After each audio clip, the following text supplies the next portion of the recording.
Il s'agit des chiffres qui font froid dans le dos.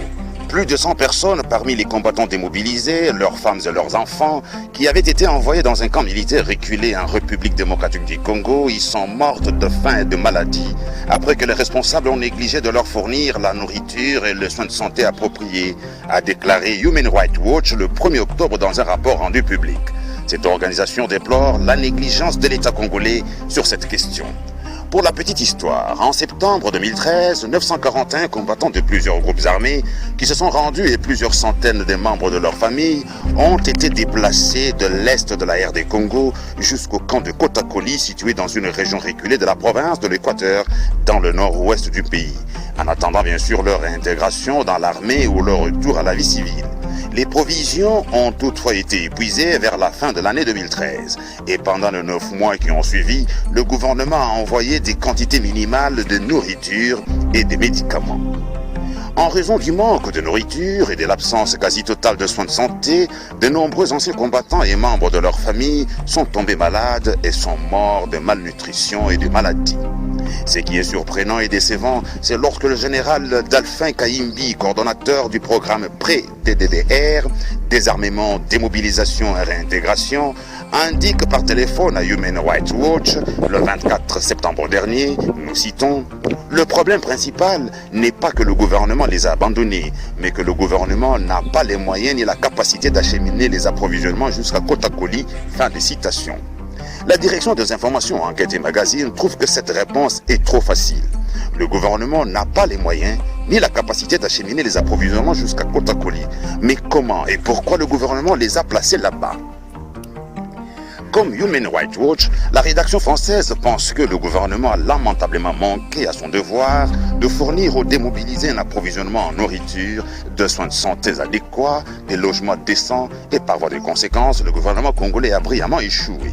Agir de la sorte, le pouvoir politique congolais est allé à l'encontre de prescrits du droit humanitaire international et du droit international relatif aux droits humains.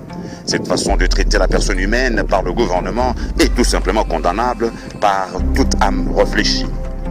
Dans une réunion tenue à Kinshasa le 30 septembre dernier, Alexandre Lubantambo, vice-premier ministre et ministre de la Défense et des anciens combattants, avait reconnu que le gouvernement était bien conscient que les anciens combattants et leurs familles étaient détenus à Kotakoli depuis bien plus longtemps que prévu en raison de retards significatifs dans la mise en œuvre du programme DDR et de l'hésitation des bailleurs de fonds à financer le programme.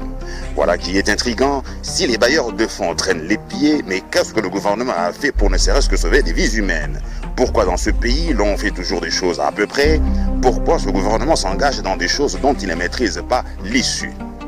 Par la bouche d'Alexandre Lubantambo, le gouvernement n'avait pas volontairement choisi de voir ces personnes souffrir de faim ou mourir, mais qu'il a rencontré des difficultés pour leur apporter des approvisionnements de première nécessité. Ces retards d'approvisionnement les ont rendus plus vulnérables aux maladies, notamment les enfants. Une explication qui ne convainc pas du tout. 57 enfants sont morts. Des femmes qui font de fausses couches, des hommes qui ont la peau collée aux os. C'est tout simplement méchant. Pourtant, le gouvernement capitaliserait la présence des démobilisés en les traitant décemment et cela encouragerait d'autres groupes armés à se rendre. Mais la distraction a pris le dessus. Pourquoi notre gouvernement aime toujours se justifier? Pourquoi toujours être à la défensive lorsque les choses sont aussi claires que de l'eau limpide? Un ancien combattant âgé de 28 ans qui s'est confié à Human Rights Watch n'a pas caché sa déception et sa colère, car il a vu ses 2 enfants mourir sous sa barbe et par manque de soins et de nourriture. Le gouvernement, rappelons-le, au cours de l'année passée, a effectué 2 versements d'environ $20 à chaque ancien combattant, somme qui a été essentiellement dépensée pour la nourriture. Pour obtenir de l'argent pour se nourrir, les anciens combattants ont vendu des matelas et ustensiles de cuisine qu'ils avaient reçus à leur arrivée et travaillé pour les familles locales en coupant l'herbe, en transportant du bois et en allant chercher de l'eau. La plupart d'entre eux étaient payés entre 10 et 50 centimes par jour.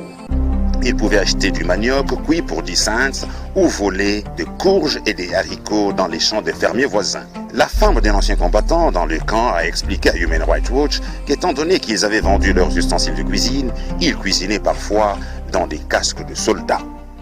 Selon Ida Sawyer, chercheuse senior à Human Rights Watch, au lieu de se lamenter en évoquant comme excuse le manque d'argent et de moyens de transport, le gouvernement congolais devrait prendre des mesures urgentes pour déplacer les personnes qui se trouvent encore au camp de Kotakoli avant qu'il n'y ait davantage de morts.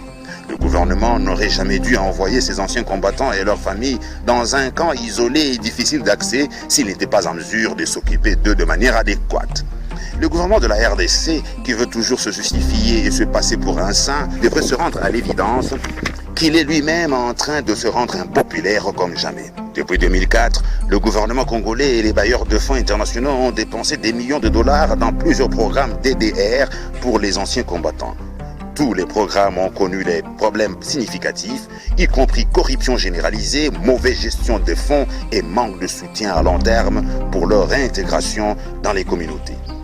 Les plans pour le dernier programme du gouvernement, connu sous le nom de DDR3, ont été finalisés le 17 juin dernier.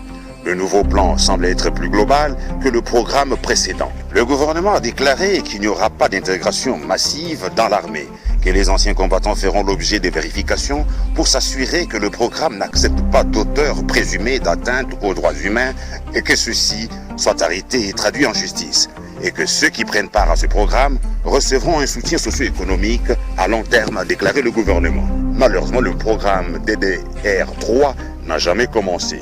Il y a beaucoup à dire et à réduire à ces sujets, mais le journal attend.